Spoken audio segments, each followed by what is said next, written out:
Hi welcome to Edubles learning. നമ്മൾ സൈക്കോളജിയിൽ previous year questions ഒരുപാട് പാട്ടുകളായിട്ട് ചെയ്തിട്ടുണ്ടായിരുന്നു. നമുക്കറിയാം വളരെ പ്രയാസകരമായ അതല്ലെങ്കിൽ സാധാരണ മറ്റു ടോപ്പിക്കുകളെ പോലെ വഴങ്ങുന്ന ഒരു ടോപ്പിക്കല്ല സൈക്കോളജി. പക്ഷേ അതിനെ നമ്മുടെ നിയന്ത്രണത്തിൽ കൊണ്ടുവരാനുള്ള ഏക മാർഗം അത് പ്രീവിയസ് ഇയർ ക്വസ്റ്റ്യൻസ് നിരന്തരമായി ചെയ്യുക എന്നുള്ളതാണ്. അപ്പോൾ കൃത്യമായിട്ട് നമ്മൾ ഇത് ഫോളോ ചെയ്താൽ എക്സാമിൽ സ്ഥിരമായി ചോദിക്കുന്ന ഏരിയകൾ കൃത്യമായിട്ട് മനസ്സിലാക്കാൻ പറ്റും. മാത്രമല്ല ഇത് നമുക്കൊരു എളുപ്പത്തിൽ നമുക്കൊരു വലിയ പ്രയാസമില്ലാതെ ഇത് കയ്യിൽ ഒതുക്കാൻ പറ്റുന്ന ഒരു ടോപ്പിക്കായിട്ട് മാറുകയും ചെയ്യും. പിന്നീട് നിങ്ങൾ വരുന്ന LP UP മറ്റുള്ള എക്സാമുകൾക്കൊക്കെ നിങ്ങൾക്ക് എളുപ്പത്തിൽ ഈ ഭാഗത്തു നിന്നുള്ള ചോദ്യങ്ങൾക്ക് ഉത്തരം ചെയ്യാനും പറ്റും. അപ്പോൾ ആ ഒരു ഭാഗം ഇങ്ങനെ പഠിച്ചാൽ കൃത്യമായിട്ട് നമ്മൾ കറണ്ട് അഫയേഴ്സ് ഒക്കെ പഠിക്കുന്ന രീതിയിലുള്ള ഒരു പഠന രീതിയാണ് നമ്മൾ സൈക്കോളജിക്ക് പിന്തുടരേണ്ടത്. മാത്രമല്ല ഈ PYQ ക്വസ്റ്റ്യൻസ് അനാലിസിസ് ചെയ്ത് അതിൽ നിന്ന് ചോദിച്ച ഭാഗങ്ങൾ നമ്മുടെ സൈക്കോളജിയുടെ പുസ്തകങ്ങളിൽ നോക്കിയിട്ട് പഠിക്കാം. ഈ രീതിയിലുള്ള ഒരു പഠനം നിങ്ങൾ മുന്നോട്ട് കൊണ്ടുപോവുകയാണെങ്കിൽ ഞാൻ നിങ്ങൾക്ക് ഉറപ്പ് തരുന്നു, നിങ്ങൾ കുറച്ച് മാസങ്ങൾ എടുത്താൽ ഈ ഒരു ഭാഗം കൃത്യമായിട്ട് പൂർണ്ണമായിട്ട് പഠിക്കാൻ പറ്റും. ഓക്കെ, അപ്പോൾ നമ്മൾ ഇന്ന് കഴിഞ്ഞ ദിവസം പറഞ്ഞിട്ടുള്ള സൈക്കോളജിയുടെ PYQയിൽ നിന്ന് ചില പുതുതായിട്ട് ചില ചോദ്യങ്ങൾ നമ്മൾ എന്ത് ചെയ്യുന്നു, ഡിസ്കസ് ചെയ്യുന്നു. നിങ്ങൾക്കറിയാം അതിൻ്റെ പാർട്ട് നമ്മൾ അതിൻ്റെ ആദ്യത്തെ 10 ക്വസ്റ്റ്യങ്ങൾ പറഞ്ഞിട്ടുണ്ടായിരുന്നു. അതിൽ അടുത്ത് വരുന്ന 10 ക്വസ്റ്റ്യൻസ് ആണ് നമ്മൾ ഇന്നത്തെ വീഡിയോയിൽ ഡിസ്കസ് ചെയ്യുന്നത്. ഏതായാലും നമുക്ക് ചോദ്യങ്ങളിലേക്ക് പോവാം. ഇവിടെ നോക്കൂ, ചിന്തയും അതിൻ്റെ ഉൽപ്പന്നമായ അറിവും സ്വയം ഉണ്ടാകുന്നതല്ല, കുട്ടി ഉൾപ്പെടുന്ന സമൂഹത്തിൻ്റെ സംസ്കാരത്തിൽ നിന്നും പ്രവർത്തനങ്ങളിൽ നിന്നും രൂപപ്പെടുന്നതാണ് എന്ന് സൂചിപ്പിക്കുന്ന വൈഗോട്സ്കിയൻ സമീപനത്തെ പറയുന്ന പേര്. അപ്പോൾ ഒരു ക്വസ്റ്റ്യൻ നോക്കൂ, ഇതിൽ ആരെക്കുറിച്ചാണ് ചോദിച്ചിട്ടുള്ളത്? ആരുടെ കൺസെപ്റ്റാണ്? വൈഗോട്സ്കിയുടെ കൺസെപ്റ്റാണ്. എന്താണ് അദ്ദേഹം പറയുന്നത്? ചിന്തയും അതിൻ്റെ ഉൽപ്പന്നമായ അറിവ്, അതായത് ചിന്തയും അറിവും സ്വയം ഉണ്ടാകുന്നതല്ല. അപ്പം നിങ്ങൾ നോക്കൂ, ഈ ഒരു കൺസെപ്റ്റ് എവിടെ നിന്നാണ് ചിന്തയും അറിവും രൂപപ്പെടുന്നത്? സമൂഹത്തിൻ്റെ സംസ്കാരത്തിൽ നിന്നും. ഈ നമുക്കറിയാം വൈഗോട്സ്കിയുടെ തിയറി ഒന്ന് നോക്കിയാൽ തന്നെ ഇതിന് ആൻസർ കിട്ടും. ഓപ്ഷൻ നോക്കാം. ഫസ്റ്റ് വ്യവഹാര സമീപനം, ബിഹേവിയറിസ്റ്റിക് അപ്രോച്ച്. രണ്ടാമത് സാമൂഹിക ജ്ഞാന നിർമ്മിതി സമീപനം, social constructivist approach. Third one humanistic approach. Fourth one എൻവയോൺമെൻ്റൽ അപ്രോച്ച്. അപ്പോൾ നിങ്ങൾ ആദ്യമായിട്ട് കേൾക്കുന്നവരോട് എനിക്ക് പറയാനുള്ളത്, ചിലപ്പോൾ ഇങ്ങനെയുള്ള ചോദ്യങ്ങൾ വരും. ആ തിയറിയൊക്കെ നമ്മൾ പഠിക്കണോ എന്നുള്ളൊരു ചോദ്യം. പഠിക്കണം, പക്ഷേ പഠിച്ചിട്ടില്ലെങ്കിലും എങ്ങനെ ആൻസർ നേടാം എന്നുള്ളതാണ് ഞാൻ പറയുന്നത്. നമ്മൾ പഠിച്ചിട്ടില്ലെങ്കിലും ഇവരുടെ കൺസെപ്റ്റ് നമുക്കറിയല്ലോ. ഇത് മൊത്തം വായിച്ച് കൺഫ്യൂഷൻ ആവാതെ എന്താണ് ഇവരുടെ കൺസെപ്റ്റുകളുടെ പേര് നമുക്കറിയല്ലോ. നമ്മുടെ വൈഗോട്സ്കി ഏത് കൺസെപ്റ്റിൻ്റെ വക്താവാണ് നമുക്കറിയാം. ഏത് അപ്രോച്ചാണ് അദ്ദേഹം പറഞ്ഞത്? സോഷ്യൽ കൺസ്ട്രക്റ്റിവിസം അല്ലേ? അപ്പം നമുക്ക് അത് മാർക്ക് ചെയ്താൽ മതി. So option B is the correct answer. ഇനി നമ്മൾ ഇതിൻ്റെ മറ്റു ഓപ്ഷനുകളെ കുറിച്ച് പഠിക്കുകയാണെങ്കിൽ നമുക്കറിയാം വ്യവഹാര സമീപനം ആരുടേതാണ്? അല്ലേ? പാവ്ലോ മുതൽ തുടങ്ങിയിട്ട് വ്യവഹാരവാദികൾ ഒരുപാട് പേരുണ്ട് അല്ലേ? അല്ലേ, നമ്മുടെ സ്കിന്നർ ഉണ്ട്, അതുപോലെ തന്നെ പാവ്ലോ. അപ്പോൾ ഇവർ പരീക്ഷണം നടത്തിയ വസ്തുക്കളൊക്കെ പഠിച്ചിട്ടുണ്ടായിരുന്നു. എന്തായിരുന്നു? എലിയിൽ പരീക്ഷണം നടത്തിയത്, എലിയിൽ, പ്രാവിൽ അല്ലേ, അതുതന്നെ പ്രാവിലൊക്കെ നടത്തിയത് സ്കിന്നറാണ്. Okay, Skinner. അങ്ങനെയാണ് ഈ ഒരു ബിഹേവിയറിസം അവർ സ്ഥാപിക്കുന്നത്. അതുപോലെ തന്നെ പട്ടിയിൽ പരീക്ഷണം നടത്തിയാണ്. നമുക്കറിയില്ല, പട്ടിയുടെ പരീക്ഷണങ്ങൾ നടത്തി കണ്ടീഷനഡ് റെസ്പോൺസ് അല്ലേ, അങ്ങനെയുള്ള കുറേ സംഗതി ഉണ്ടാക്കിയില്ലായിരുന്നോ? അപ്പോൾ അത് ആരായിരുന്നു? പാവ്ലോ. അതുപോലെ തന്നെ പൂച്ചയിൽ പരീക്ഷണം നടത്തിയാലായിരുന്നു പൂച്ച തോണ്ടൈക്ക് ആയിരുന്നു പൂച്ചയിൽ പരീക്ഷണം നടത്തിയത്.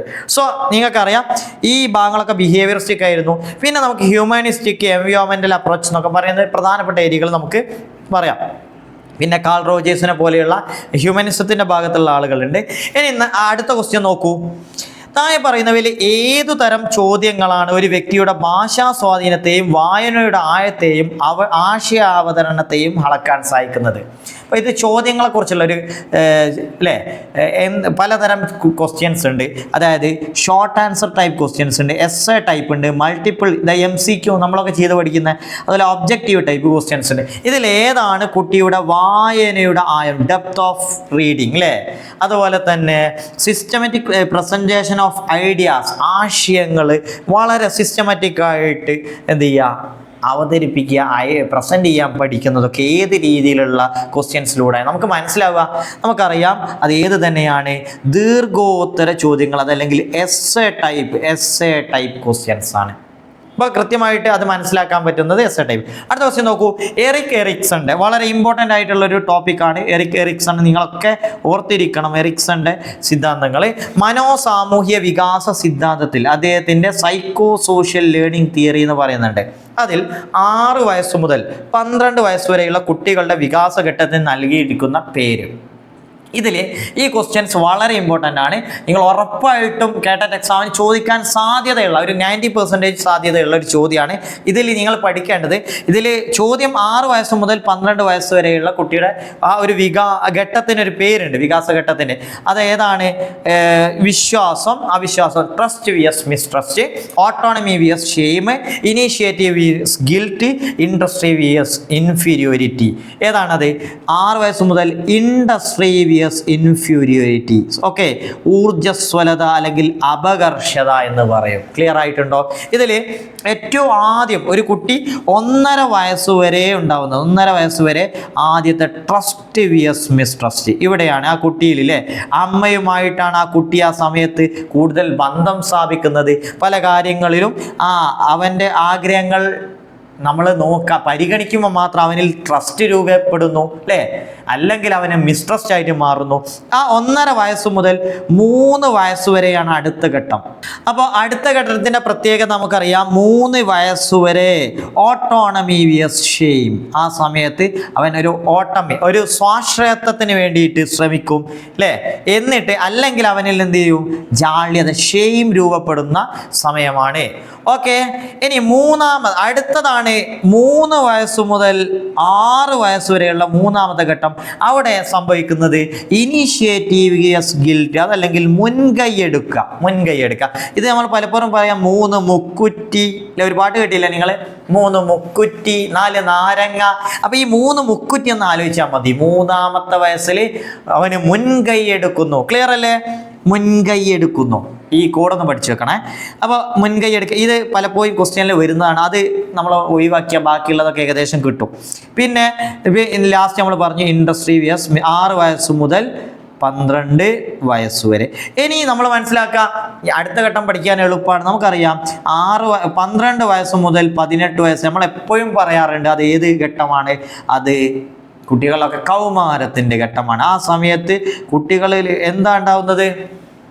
മറ്റുള്ളവരുമായിട്ട് അല്ലേ, അവർ സ്വന്തം അവരുടെ ഐഡൻറ്റിറ്റിയെ കുറിച്ച് ആലോചിക്കുന്നവരാണ്. ഐഡൻറ്റിറ്റി ക്രൈസിസ് അല്ലേ, ഇതൊക്കെ ഇമ്പോർട്ടൻ്റ് ആട്ടോ. ഐഡൻറ്റിറ്റി ക്രൈസിസ് എന്നുള്ള വാചകങ്ങളൊക്കെ ഇമ്പോർട്ടൻ്റ് ആണ്.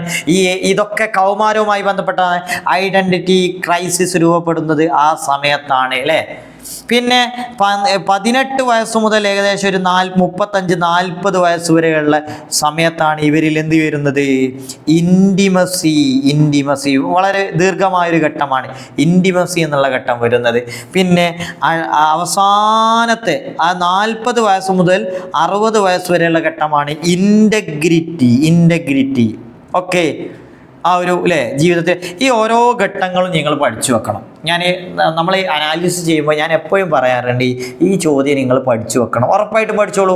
എക്സാമിന് വന്നിട്ടില്ല എന്നോട് ചോദിച്ചാൽ മതി. ഏതായാലും അടുത്ത് നോക്കൂ, സവിശേഷ ബുദ്ധി വൈഭവം പ്രകടിപ്പിക്കുന്ന കുട്ടികൾക്കായി അധ്യാപകൻ ഏതു തരത്തിലുള്ള പ്രവർത്തനങ്ങളാണ് അധികമായി നൽകാറുള്ളത്? ഇവിടെ നമ്മൾ ഏത് കൺസെപ്റ്റാണ് ശ്രദ്ധിക്കേണ്ടത്? ഇവിടുത്തെ കീവേഡ്സ് ഏതാണ്? സവിശേഷ ബുദ്ധി വൈഭവം, അതായത് ഗിഫ്റ്റഡ് ചിൽഡ്രൻ. അസാമാന്യ കുട്ടികളെ കുറിച്ച് പഠിച്ചിട്ടില്ലേ? ഗിഫ്റ്റഡ് ചിൽഡ്രൻ ഉണ്ട്, അതുപോലെ മെൻ്റലി റിട്ടാർഡഡ് ആയിട്ടുള്ള കുട്ടികളുണ്ട്, സ്ലോ ലേണിംഗ് ഉള്ള കുട്ടികളുണ്ട് അല്ലേ. ഇവരെ സ്പെഷ്യൽ പരിഗണന അറിയിക്കുന്ന കുട്ടികളാണ്. അപ്പോൾ ഇതിൽ ഗിഫ്റ്റഡ് ആയിട്ടുള്ള കുട്ടികളുടെ സവിശേഷത അല്ലേ? അവിടെ അവർക്ക് എന്ത് തരം പ്രവർത്തനങ്ങൾ, എളുപ്പമുള്ള പ്രവർത്തനങ്ങൾ, സിമ്പിൾ ആക്ടിവിറ്റീസ് ആണോ കൊടുക്കേണ്ടത്? അല്ല. ഡിഫിക്കൽട്ട് അല്ലേ, ഭയങ്കര ഡിഫിക്കൽട്ടായ അങ്ങനെയല്ല, ഡിഫിക്കൽട്ട് കൊടുക്കണം എന്നല്ല പറയുന്നത്. പിന്നെയോ enriched and challenged activities, all of the above. അപ്പോൾ ഇവിടെ നമുക്കറിയാം സിമ്പിൾ ആക്ടിവിറ്റീസ് പെടൂല, അതുകൊണ്ട് ഓൾ ഓഫ് ദി എബോവ് പെടൂല. പിന്നെ വരുന്നത് ഓപ്ഷൻ സി, അതാണ് കറക്റ്റ് ആൻസർ. അപ്പോൾ അവർക്ക് എൻറിച്ച്ഡ് ആയിട്ടുള്ള മികവാർന്ന വെല്ലുവിളി ഉയർത്തുന്ന വെല്ലുവിളിയാണ് അവർക്ക്. അങ്ങനെയുള്ള കാര്യങ്ങൾ തരണം ചെയ്യാൻ അവർക്ക് പ്രത്യേക താല്പര്യം ഉണ്ടാവും. അതുണ്ടായാൽ മാത്രമേ അവർക്ക് ആ സന്തോഷത്തോടെ പഠനത്തിൽ മുന്നേറാൻ സാധിക്കുകയുള്ളൂ. അതുകൊണ്ടാണ് ഇത്തരം കുട്ടികൾക്ക് വേണ്ടിയിട്ട് ഒരുപാട് പരിപാടിയുണ്ട്. അല്ലേ, ഡബിൾ പ്രൊമോഷൻ കൊടുക്കുക, പിന്നെ എൻറിച്ച്ഡ് പ്രോഗ്രാമുകൾ കൊടുക്കുക, അതൊക്കെ ഇതുമായി ബന്ധപ്പെട്ട് നമ്മൾ പഠിക്കുന്നതാണ്. സോ ഇതാണ് ഇവിടുത്തെ ആൻസർ, ഓപ്ഷൻ സി ആണ് കേട്ടോ. അടുത്ത് നോക്കൂ, വ്യക്തിത്വ പഠനവുമായി ബന്ധപ്പെടുത്തിയിട്ടുള്ള ഉത്തരമാനവികത കാഴ്ചപ്പാടുകളിൽ ഒരു വ്യക്തി തന്നെക്കുറിച്ചുള്ള മനോഭാവങ്ങളെ വിലയിരുത്തുന്നതിലൂടെ രൂപപ്പെടുത്തിയെടുക്കുന്ന സ്വയം മതിപ്പ്. സ്വയം മതിപ്പ് എന്താ സ്വയം മതിപ്പ്? അപ്പൊ ഇംഗ്ലീഷ് കൂടി നിങ്ങൾ നോക്കൂ. In the study of personality, ഇത് അവിടുത്തെ keywords. In post humanist perspective, personal judgement of worthiness that is expressed in the attitudes that individual holds towards himself. Attitudes toward himself. ഇവിടെ നിങ്ങൾ കുറേ എന്തൊക്കെയോ പറയുന്നുണ്ടല്ലേ, പോസ്റ്റ് ഹ്യൂമാനിസ്റ്റിക് പേഴ്സ്പെക്റ്റീവ് എന്നൊക്കെ പറഞ്ഞ് ഞെട്ടിക്കുന്നുണ്ട്. പക്ഷെ ശ്രദ്ധിക്കുക, ഇവിടെ എന്തിനെക്കുറിച്ചാണ് ചോദിച്ചിട്ടുള്ളത്? പേഴ്സണാലിറ്റിയെക്കുറിച്ച്. ആ പേഴ്സണാലിറ്റിയിൽ ഒരു വ്യക്തിക്ക് സ്വയം തോന്നുന്ന മതിപ്പിനെ പറയുന്ന പേരാണ് എന്താണ്? ഐഡിയൽ സെൽഫ് എന്നാണോ, റിയൽ സെൽഫ് എന്നാണോ, സെൽഫ് ആക്ച്വലൈസേഷൻ എന്നാണോ, അതല്ലെങ്കിൽ സെൽഫ് എസ്റ്റീം എന്നാണോ? ഓക്കെ, എന്താണ് അത്? സ്വയം മതിപ്പ്, ആത്മധനം, അതല്ലെങ്കിൽ സെൽഫ് എസ്റ്റീം എന്നാണ് പറയാം. ഈ സ്വയം തോന്നുന്ന മതിപ്പിനെ നമുക്കറിയാം സെൽഫ് ആക്ച്വലൈസേഷൻ അല്ലേ? നമുക്കറിയാം ഒരു ഇതിൽ നമ്മൾ പറയില്ലേ സെൽഫ് ആക്ച്വലൈസേഷൻ ഉണ്ടാവുക എബ്രഹാം മാസ്ലോയുടെ ഏറ്റവും ഹയറാർക്കിയിൽ ഏറ്റവും ഉയർന്ന തലങ്ങളല്ലേ? അപ്പോൾ ഇതൊക്കെ വ്യക്തിത്വവുമായി ബന്ധപ്പെട്ട കാര്യങ്ങളാണ്. നിങ്ങൾ പേഴ്സണാലിറ്റിയെക്കുറിച്ച് കൃത്യമായിട്ട് നോക്കണം കേട്ടോ. നമ്മൾ ഈ ഒരു ക്വസ്റ്റ്യൻ നിങ്ങൾക്ക് മനസ്സിലാക്കാം. പേഴ്സണാലിറ്റിയിൽ കുറേ അപ്രോച്ചുകളുണ്ട്. ഞാൻ ജസ്റ്റ് ഒന്ന് കാണിച്ചു തരാം. ഉദാഹരണത്തിന് ടൈപ്പ് അപ്രോച്ചുകളുണ്ട് അല്ലേ, അതുപോലെ സൈക്കോ അനലിറ്റിക് അപ്രോച്ച് ഉണ്ട്. ടൈപ്പ് അപ്രോച്ചിലാണ് ഹിപ്പോക്രാറ്റ്സ്, ക്രഷ്മർ, ഷെൽഡൻ. പക്ഷേ നമ്മൾ കൂടുതൽ ചോദിച്ചു വരാറുള്ളത് സൈക്കോ അനലിറ്റിക്കിൽ ഫ്രോയിഡിനെ കുറിച്ച് ചോദിക്കാറുണ്ട്. കാൾ യുങ് അതിൻ്റെ ഭാഗമാണെന്ന് മനസ്സിലാക്കുക. കൂടുതൽ ചോദിക്കാം സിഗ്മണ്ട് ഫ്രോയിഡിൻ്റെതാണ്. അതുപോലെ ട്രേറ്റ് അപ്രോച്ചിൽ എന്തുമായി ആൽപോർട്ട് ചോദിക്കാറുണ്ട്, കാറ്റിലിനെ കുറിച്ച് ചോദിക്കാറുണ്ട് ഇല്ലേ, ഐസങ്ക് ഇടക്കിടക്ക്. അപ്പോൾ ശ്രദ്ധിക്കുക, ആൽപോർട്ടും കാറ്റിലൊക്കെ വളരെ ഇമ്പോർട്ടൻ്റ് ആണ്. പിന്നെ humanistic approach Maslow, call Rogers. അപ്പോൾ വളരെ ഇമ്പോർട്ടൻ്റ് ആണ് മാസ്ലോ, കാൾ റോജേഴ്സ്. ഇവരെക്കുറിച്ചുള്ള ഇവരെക്കുറിച്ചുള്ള സിദ്ധാന്തങ്ങളൊക്കെ കൃത്യമായിട്ട് ഈ അപ്രോച്ചുകളാണ് നിങ്ങൾ കൃത്യമായിട്ട് മനസ്സിലാക്കേണ്ടത്. ഇനി അടുത്ത ക്വസ്റ്റ്യൻ. അതിന് മുമ്പായിട്ട് നമുക്കറിയാം എഡ്യൂബിൾസ് ലേണിംഗിൻ്റെ കീഴിൽ കാറ്റഗറി 1, കാറ്റഗറി 2 തുടങ്ങിയ ബാച്ചുകൾ നിലവിൽ സ്റ്റാർട്ട് ചെയ്തിട്ടുണ്ട്. വളരെ കൃത്യമായിട്ടുള്ള ഷെഡ്യൂളിലൂടെ നിങ്ങൾക്ക് റെക്കോർഡഡ് ക്ലാസ്സുകൾ, ലൈവ് ക്ലാസ്സുകൾ, കൂടാതെ നിങ്ങൾക്ക് ഒരുപാട് ചോദ്യങ്ങൾ ചെയ്യാനുള്ള മോക്ക് ടെസ്റ്റുകൾ, SCRT ബേസിലുള്ള ചോദ്യങ്ങളൊക്കെ കൃത്യമായിട്ട് ചെയ്യാനുള്ള അവസരം ഞങ്ങളുടെ കേട്ടറ്റ് ബാച്ചിലൂടെ നിങ്ങൾക്ക് ലഭിക്കും. താല്പര്യമുള്ളവരൊക്കെ ജോയിൻ ചെയ്യാം. ഞങ്ങളുടെ എഡ്യൂബിൾസ് ലേണിങ്ങിൻ്റെ ആപ്പ് ഗൂഗിൾ പ്ലേ സ്റ്റോറിലൂടെയും ആപ്പിൾ സ്റ്റോറിലൂടെ ഒക്കെ നിങ്ങൾക്ക് ഡൗൺലോഡ് ചെയ്യാവുന്നതാണ്. കൃത്യമായിട്ട് ഉപയോഗപ്പെടുത്തുക. കാരണം ഇനി വരുന്ന എക്സാമുകൾക്കൊക്കെ നമ്മുടെ UPSC LPSC എക്സാമുകളൊക്കെ നമുക്കറിയാം കേട്ടറ്റ് നിർബന്ധമാണ്. മറ്റെല്ലാ ടീച്ചിങ് പോസ്റ്റുകളിലേക്കൊക്കെ കേട്ടറ്റ് ഉണ്ടായാൽ മാത്രമേ ടീച്ചർ ആവാൻ പറ്റൂ എന്നുള്ള രീതിയിൽ സർവീസ് ടീച്ചേഴ്സിന് പോലും നിലവിലെ സുപ്രീം കോടതി വിധിയുടെ അടിസ്ഥാനത്തിൽ കേട്ടറ്റ് നിർബന്ധമായിട്ടുണ്ട്. മാത്രമല്ല ഇനി നിങ്ങൾ UPSC ഒക്കെ എഴുതുമ്പോൾ കൃത്യമായിട്ട് കാറ്റഗറി 2 ഉള്ളവർക്ക് മാത്രമേ എന്ത് ചെയ്യാൻ പാടുള്ളൂ, UPSC എഴുതാൻ പാടുള്ളൂ. കൃത്യമായിട്ട് മനസ്സിലാക്കാം. കാറ്റഗറി 2 ഉള്ളവർക്ക് മാത്രമാണ് ഈ UPSC എക്സാമുകൾക്ക്. ഹൈസ്കൂൾ HSA എക്സാമുകൾ എഴുതണമെങ്കിൽ അവർക്ക് കാറ്റഗറി 3. ഓക്കെ, പണ്ട് നമ്മൾ കാറ്റഗറി 3 എടുത്താൽ കാറ്റഗറി 2 വേണമെന്നില്ല. മാത്രമല്ല UPSC എഴുതാൻ പറ്റും എന്നൊക്കെ പറഞ്ഞിട്ടുണ്ടായിരുന്നു. നിലവിൽ നമ്മുടെ നിയമങ്ങളൊക്കെ മാറി വരികയാണ്.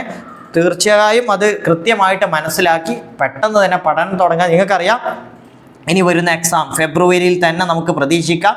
ഡിസംബറിലോ ജനുവരി 1 നമുക്ക് അടുത്ത നോട്ടിഫിക്കേഷൻ പ്രതീക്ഷിക്കാം. അതുകൊണ്ട് നോട്ടിഫിക്കേഷൻ വരാൻ കാത്തിരിക്കരുത്. അതിനു മുമ്പ് തന്നെ ഏറ്റവും മികച്ച പ്ലാറ്റ്ഫോമിൽ ജോയിൻ ചെയ്യുക. നമുക്ക് അടുത്ത ചോദ്യം നോക്കാം. മിയ ടീച്ചർ സയൻസ് പാഠവുമായി ബന്ധപ്പെട്ട ആശയങ്ങൾ ക്ലാസ്സിൽ ചർച്ച ചെയ്തു. തുടർന്ന് ചെറു സംഘങ്ങളായി നിർവഹിക്കാൻ ചില പ്രവർത്തനങ്ങൾ നൽകി. ഇവിടെ ടീച്ചർ ഉദ്ദേശിക്കുന്നത് ഇതൊരു കൃത്യമായിട്ട് വായിച്ച് മനസ്സിലാക്കേണ്ട ക്വസ്റ്റ്യനാണ്. എന്താ ചെയ്തത്? പാഠവുമായി ബന്ധപ്പെട്ട ആശയങ്ങൾ ക്ലാസ്സിൽ ചർച്ച ചെയ്തു, ഡിസ്കസ് ചെയ്തു, ചെറു സംഘങ്ങളാക്കി അവർക്കൊരു പ്രവർത്തനങ്ങൾ നൽകി. ഇവിടെ നോക്കൂ, കുട്ടികളെ സാമൂഹ്യ ബന്ധം വളർത്തലാണോ, എല്ലാ കുട്ടികളിലും ആശയധാരണ ഉറപ്പാക്കലാണോ, ചെറു സംഘങ്ങളിലെ ചർച്ചയിലൂടെ സംശയ നിവാരണം നടത്തലാണോ? മുകളിൽ സൂചിപ്പിച്ചവയല്ല. നിങ്ങൾ നോക്കൂ, സാമൂഹ്യ ബന്ധം ഇവിടെ അല്ലേ, പരസ്പരം അവർ ഗ്രൂപ്പുകളായി ചർച്ച ചെയ്യുന്നു, ഇന്റർ കണക്ഷൻസിലെ അവർ പരസ്പരം ഇതൊക്കെ അതിൻ്റെ ഭാഗമാണ്. ആശയധാരണ ഉറപ്പാക്കുന്ന കൺസെപ്റ്റുകൾ കൃത്യമായി അഭിപ്രായം പറയുമ്പോൾ അവരുടെ കൺസെപ്റ്റ് ഉറപ്പിക്കാൻ പറ്റുന്നത്, അതുപോലെ തന്നെ ചർച്ചയിലൂടെ അത് ഉറപ്പായിട്ട് ക്വസ്റ്റ്യനിലൂടെ നമുക്ക് മനസ്സിലാക്കാം. സോ ഇവിടുത്തെ ആൻസർ ഓപ്ഷൻ ഡി ആണ് കറക്റ്റ് ആൻസർ.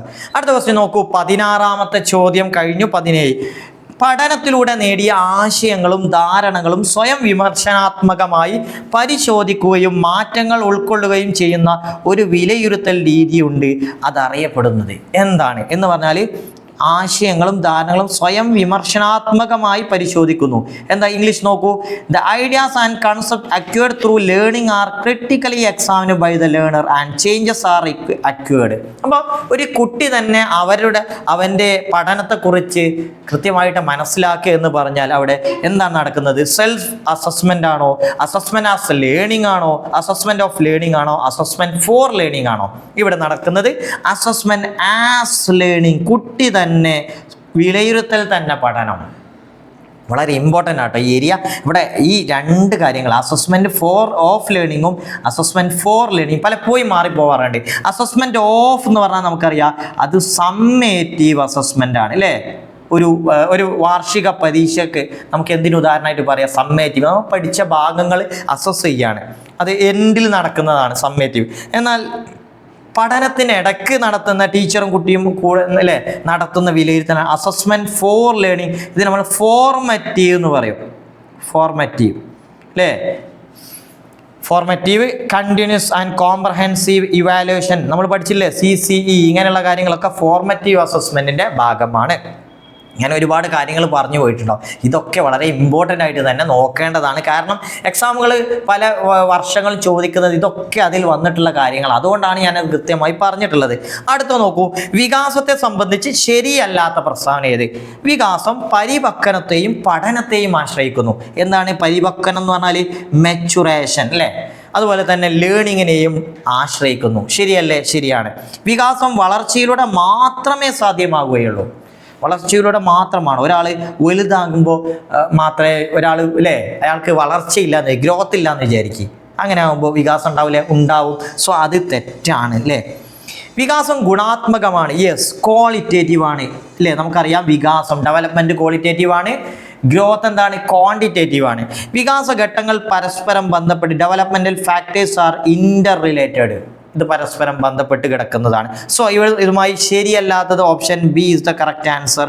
എന്തല്ല, വികാസം വളർച്ചയിലൂടെ മാത്രമേ ഉണ്ടാവില്ല, ഡെവലപ്മെൻറ്റിൻ്റെ ഭാഗമാണ് എന്ത് ഈ വളർച്ച എന്നുള്ളത് കൂടി. ഓക്കെ, അതായത് വളർച്ചയില്ലെങ്കിലും ഒരാൾക്ക് വികാസം ഉണ്ടാവും എന്നുള്ളത്. കാരണം എന്താ, നമ്മൾ ഡെവലപ്മെൻറ്റിനെ കുറിച്ച് പഠിച്ചിട്ടുണ്ട്, അത് ഇമ്പോർട്ടൻ്റ് ആട്ടോ. ഫ്രം ബർത്ത് അല്ല, ബർത്തിന് മുമ്പ് തന്നെ ഡെവലപ്മെൻറ്റ് സ്റ്റാർട്ട് ചെയ്യുന്നു ടിൽ ദ ഡെത്ത്, മരണം വരെ അത് കണ്ടിന്യൂസ് ആണ്. എന്നാൽ ഗ്രോത്ത് അതാണോ? ഒരു നിശ്ചിത സമയം കഴിഞ്ഞാൽ ഗ്രോത്ത് നിലയ്ക്കുന്നു. അടുത്ത ക്വസ്റ്റ്യൻ നോക്കൂ, 10 വയസ്സുകാരായ സഞ്ജുവിന് ക്രിക്കറ്റ് ഒരു ഹരമാണ്. അവൻ നല്ലൊരു ബാറ്ററും സ്പിൻ ബോളറുമാണ്. ക്രിക്കറ്റിൻ്റെ ബാലപാഠങ്ങൾ അവൻ സ്വയം പഠിക്കുകയും മുതിർന്ന കളിക്കാരുമായി കളിക്കാൻ ആരംഭിക്കുകയും ചെയ്തു. ഇന്ന് അവൻ Kerala state junior cricket team കളിക്കാരനാണ്. ഇത് അവൻ്റെ സ്കൂളിനെ അഭിമാനിക്കുന്ന കാര്യമാണ്. സ്കൂളിൽ ഏത് രേഖയിലാണ് ഇത് രേഖപ്പെടുത്തി വെക്കുക? അപ്പോൾ ഇവിടെ ഇതും ചോദിക്കാറുണ്ട്. എന്ത്? ക്യുമുലേറ്റീവ് റെക്കോർഡ്, ഉപഖ്യാന രേഖ, anecdotal record, portfolio, log book. അപ്പോൾ ഇതിൽ ഈ നമുക്കറിയാം ഈ ക്യുമുലേറ്റീവ് റെക്കോർഡും അനക്ഡോട്ടൽ റെക്കോർഡൊക്കെ ചോദിക്കാറുണ്ട്. എപ്പോഴും അത് വരാറുണ്ട്. ഇവിടെ ആൻസർ വരുന്നത് ഓപ്ഷൻ ബി, അനക്ഡോട്ടൽ റെക്കോർഡ് അല്ലേ. ഒരു സ്പെസിഫിക് ആയിട്ടുള്ള ഇവൻറ്റും സംഭവങ്ങളും കാര്യങ്ങളൊക്കെ രേഖപ്പെടുത്തി വെക്കുന്ന രേഖയാണ് എന്ത്? ഉപഖ്യാന രേഖ അല്ലെങ്കിൽ അനക്ഡോട്ടൽ റെക്കോർഡ് എന്ന് പറഞ്ഞാൽ. ഇനി അടുത്ത ഇതിൽ അവസാനത്തെ ചോദ്യമാണ്. നിങ്ങൾക്ക് ഒരുപാട് ഉപകാരപ്പെട്ടു എന്ന് വിചാരിക്കുന്നു. കൃത്യമായിട്ട് നിങ്ങൾ ഈ ഓരോ ചോദ്യങ്ങളും അതിൻ്റെ ഓപ്ഷൻസ് മനസ്സിലാക്കിയെന്ന് വിചാരിക്കുന്നു. നമുക്ക് അവസാനത്തെ ക്വസ്റ്റ്യൻ നോക്കൂ. ടെലിവിഷനിൽ കണ്ട മാതൃക നോക്കി ഗോളി ഘട്ടമായ പ്രവർത്തനങ്ങളിലൂടെ പേപ്പർ ബോട്ട് ഉണ്ടാക്കുകയാണ് അല്ലേ. ഗോളി ഇവിടെ നോക്കി, ഗലി എന്നാ പേര് കേട്ടോ. Gali is making a paper boat with the help of TV programme. അപ്പോൾ ഇവിടെ ഗോളി എന്നല്ല ഗലി. അപ്പോൾ അവളൊരു പേപ്പർ ബോട്ട് ഉണ്ടാക്കാൻ എവിടെ നോക്കിയിട്ട്, TV നോക്കിയിട്ട് കേട്ടോ. പിന്നെ നോക്കൂ, ഓർത്ത് കാര്യങ്ങൾ ചെയ്യാൻ വേണ്ടി അവർ ഘട്ടങ്ങൾ നോട്ട്ബുക്കിൽ കുറിച്ചു വെച്ചു. അങ്ങനെ ഘട്ടങ്ങൾ ഓർമ്മയിൽ നിർത്താൻ കഴിഞ്ഞു. തുടർന്ന് പേപ്പർ ബോട്ട് കൂട്ടുകാരുടെ മുമ്പിൽ നിർമ്മിച്ചു കാണിച്ചു. അതായത് ഒരു കാര്യം മനസ്സിലാക്കി അത് ഓർത്ത് വെച്ച് അത് പഠിച്ച് പിന്നെ അത് മറ്റുള്ളവർക്ക് റീപ്രൊഡ്യൂസ് ചെയ്യാം, കാണിച്ചു കൊടുക്കുകയാണ്. അതായത് കൂട്ടുകാർ അവളെ പ്രശംസകൾ കൊണ്ട് പൊതിഞ്ഞു. ഇവിടെ ആരുടെ നിരീക്ഷണ പഠന സിദ്ധാന്തമാണ് പ്രയോഗിക്കപ്പെട്ടത്? ഇത് വളരെ ഇമ്പോർട്ടൻ്റ് ആണ്. ഒരു കൃത്യമായിട്ടുള്ള ഒരു കൺസെപ്റ്റ് മനസ്സിലായിട്ടുണ്ടോ എന്ന് ചെക്ക് ചെയ്യാണ്. ഇവിടെ ഇതാണ് നമുക്കറിയാം, ടെലിവിഷനിലൂടെയും മുതിർന്നവരെയും ഒക്കെ കണ്ട് കുട്ടി അനുകരിക്കും. അങ്ങനെയുള്ള നിരീക്ഷണ പഠന സോഷ്യൽ ലേണിംഗ് തിയറിയെ കുറിച്ച് പറഞ്ഞിട്ടുള്ളത് ആരാണ് നമുക്കറിയാം. അത് ആലോചിച്ചാൽ മതി. BF സ്കിന്നർ ആണോ, എറിക്സൺ ആണോ, ആൽബർട്ട് ബന്ദുരയാണോ, ലോറൻസ് കോൾബർഗ് ആണോ? ആരാണ് നമുക്കറിയാം, അത് ആൽബർട്ട് ബന്ദുരയാണ് അല്ലേ.